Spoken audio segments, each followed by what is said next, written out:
We have picked up and organized our house, so it looks nice and neat because Bob Wells is coming over here to do an interview for us. And you're at the right channel now. Two Wheels Big Life. You'll see how to live your life to your fullest. Yours will look not exactly like theirs, but it'll be a good life. And so fun. Keep following them. If you haven't subscribed to their channel, go do it right now.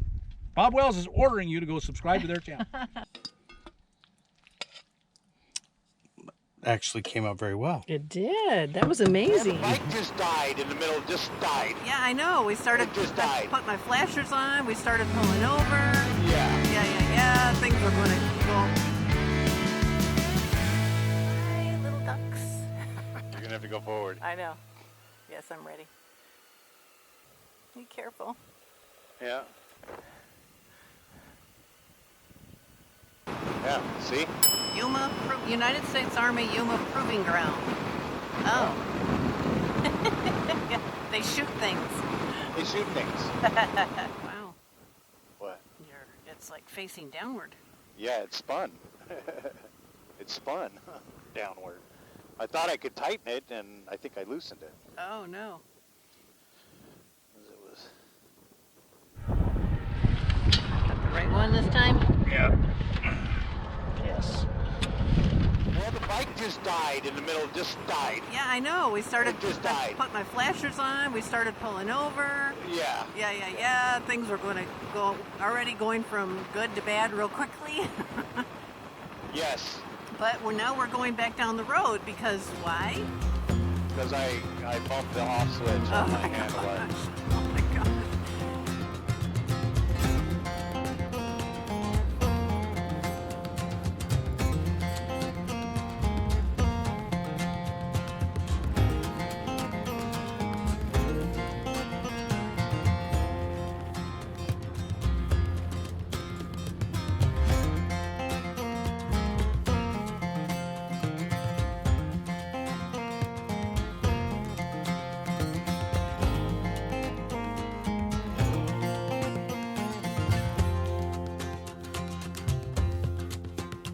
You know how they say on motorcycles, everything should have a double purpose.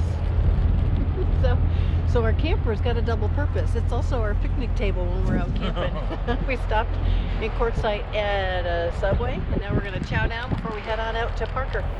So here's what we're finding for water out here is you got to find these little kiosks. It's kind of nice to see that there are places to go and buy water. All right, welcome to California. You sure this is the right road? That's what it says. Okay. Looks like it's in good shape, too. Good road. Here we go. 1.6 miles. Or actually 2.4 miles down the road. Okay. 1.6, we turn again to the right.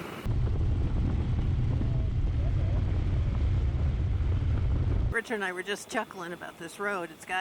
It goes from good to real soft, sketchy to back to good again. Yeah, not too bad though. Even the soft sketchy's not that bad. It's just gotta let the bike do its deal. You know, you don't fight it.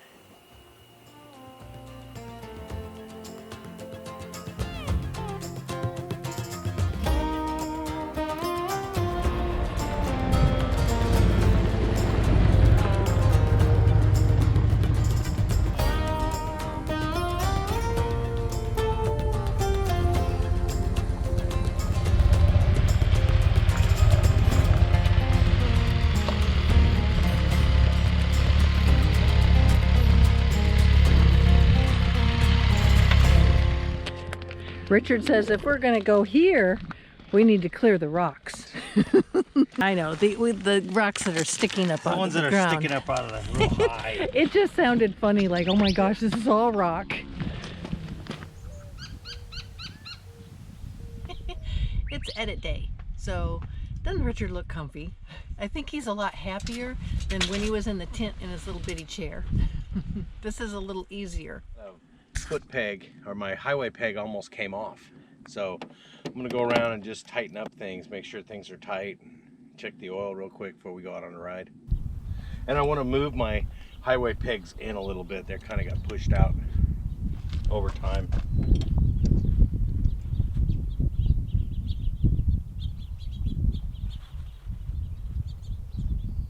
Good afternoon.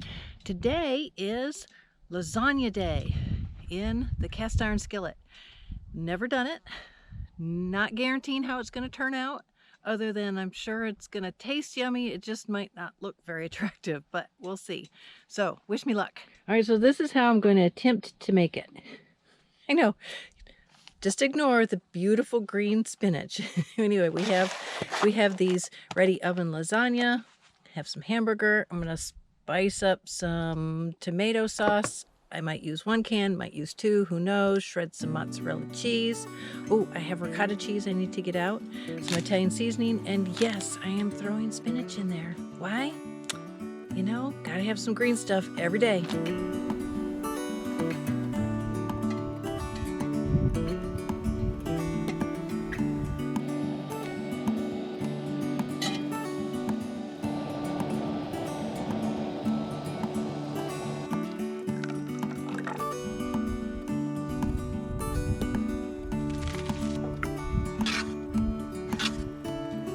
This is the part where I wish I had bought already shredded cheese. So hang in there with me. This is going to take a while.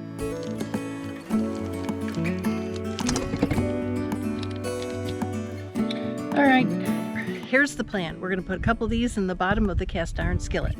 Then I'm going to put some ricotta cheese on top, then the sauce, and some mozzarella cheese, spinach, and then do another layer and maybe another layer. We'll see how many layers the cast iron skillet can hold. I'm also going to heat up the lid to the cast iron skillet this time in the hopes that it cooks faster. So here we go.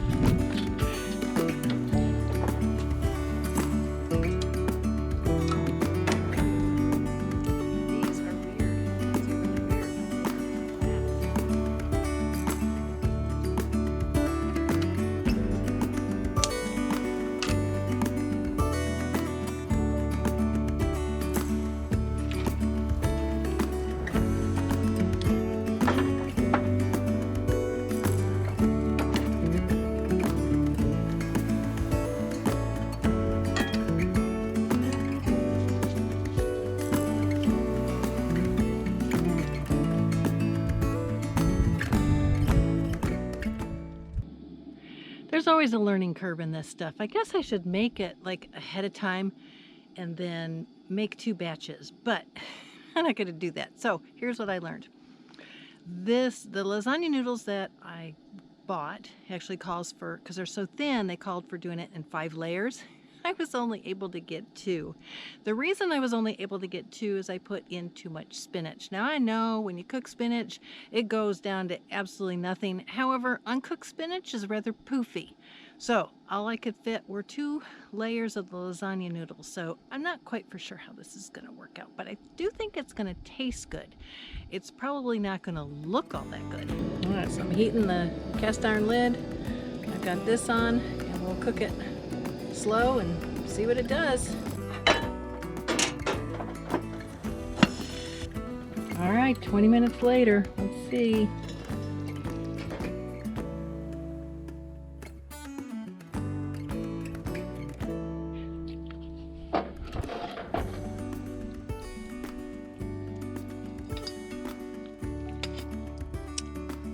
Actually came out very well. It did. That was amazing.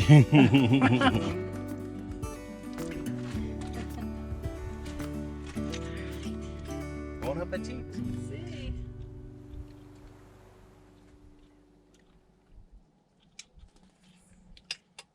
Cleanup is done. Got some leftovers. Got the dishes washed. Just need to dry them, put them away. And got the cast iron skillet cleaning itself.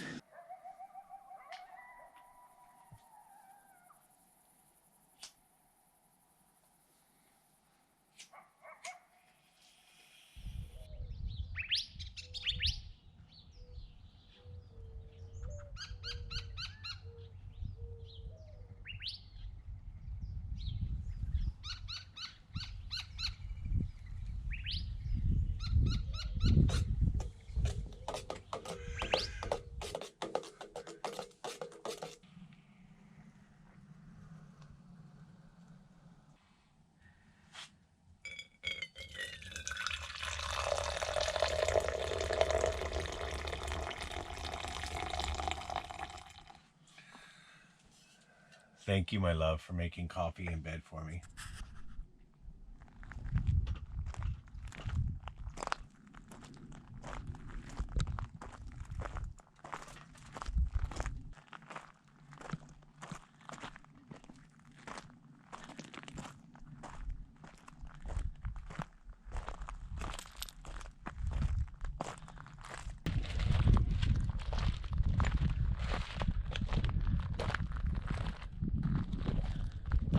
You know, when you're at your house and you're expecting company and you pick everything up and you look around and you still got an hour and like you can't touch anything. That's what I feel like right now. It's like no wind, no dust. I know we have picked up and organized our house so it looks nice and neat because Bob Wells is coming over here to do an interview for us. However, we're a little early. Now I can't touch anything because we don't want to mess anything up. Well, is it California time or Arizona time? So, because we're right on the border. So, computer says one time. Yes. The phones say another time, and we're like, oh my gosh, which way we're going? So they could be here any second, or they could be here in another hour, and we're gonna just have to sit here twiddling our thumbs. Yes, he's still living in a van. Hey, Bob. Welcome. You don't have dogs, so I'm going to let Cody out. Yeah, Cody's all good. We like Cody. Good. Here, Cody. Hi, baby. Well, what I can promise you Come here, about Cody. is if you have a lizard population problem. Do you need your belly rubbed? Oh my goodness, you're so pretty. Look at you. Just a happy, happy dog, aren't you? Yes, you are. We have a special guest that is joining us. Please welcome Bob Wells. Well, who's a special guest? I'd like to meet him. That'd be you. You're the grandfather of all of this, Yes. all of this stuff. So I just have a couple quick questions. When we initially started following you, we did it to glean information on how to travel cheaply on the road. What started it for you? Well, many years ago, I was forced into living in a van because I went through a divorce and I couldn't afford to live on paying 2 households all of a sudden. Was forced into the van, and then I really fell in love with it. I loved the freedom. I loved how cheap it was. I loved eventually, not right away, it took a bit. I loved everything about it. And so, what caused you to then make that leap into producing videos that would help other people do the same type of transition that you made? when I was forced into living in the van, I was still working. I was living in a town, and just stealth parking on the street like a lot of people do. And one morning I woke up, and I lived in Anchorage, Alaska. I lived in Anchorage, Alaska all my life, and so I had learned how to stay warm and comfortable inside the van. I had heat. I had everything I needed. Lots of insulation's the key in Alaska. So I woke up one morning and I looked out of the van, and there was a car parked beside me. So it was cold, but not, well, it was freezing, but not deadly yet. Right. And so I looked in this car, and there was a lot of frost because it was cold. And I noticed there was a woman in the driver's seat, and she had either 2 or 3 kids. And my heart just went out to her. This woman was some kind of really bad situation where she's sleeping in a parking lot in the winter with her kids. And whatever that situation was, I thought, I have an answer for this woman. She could escape and rebuild her new life, how. And I wanted to tell her, and I didn't, because the last thing she wants is wake up in the morning with some stranger banging on the door. I have an answer for you. And so I didn't. Let me help you. Yes, let me help you. I'm from the government, and I can help you. And I can help you. Oh, okay. Let me help you. I'm living in a van too. Yeah, right. I'm a crazy guy. And when I started living in the van, I had extra money. Every month I didn't pay a landlord. I paid myself. $1,000 a month. I paid me. I wanted to tell people that they had a choice. Now, a lot of people would reject the choice, but they didn't even know they had a choice. So I was determined to tell people, you have a choice in life. You can be much more free. You can live a simple, plain life with you mostly in control. None of us ever have total control. Well, one thing I found is living in society, living the traditional normal life, is very alienating. It separates us and divides us, and we lose contact with each other, and by losing contact with each other, we lose contact with ourselves. And what I found, and I didn't plan it, I didn't know it, but when I came out and started living in nature, I found a compassion that was always there, but it was hidden, and I was not in touch with it. I was too busy. I was working, eating, sleeping, working, eating, sleeping, and that was my whole life. There was no room for thinking or feeling. Just my heart changed. There's healing of body, but most of all heart, and I think I don't take any credit for anything I've done. I think healing is nature is the great healer. And check out Cheap RV Living, Bob Wells, if you want to glean a lot of information about what it's like to live off the road and how to do it. Yep. And you're at the right channel now. Two Wheels Big Life. You'll see how to live your life to your fullest. Yours will look not exactly like theirs, but it'll be a good life. It'll and be so fun. Keep following them. If you haven't subscribed to their channel, go do it right now. Bob Wells is ordering you to go subscribe to their channel. Thanks, Bob.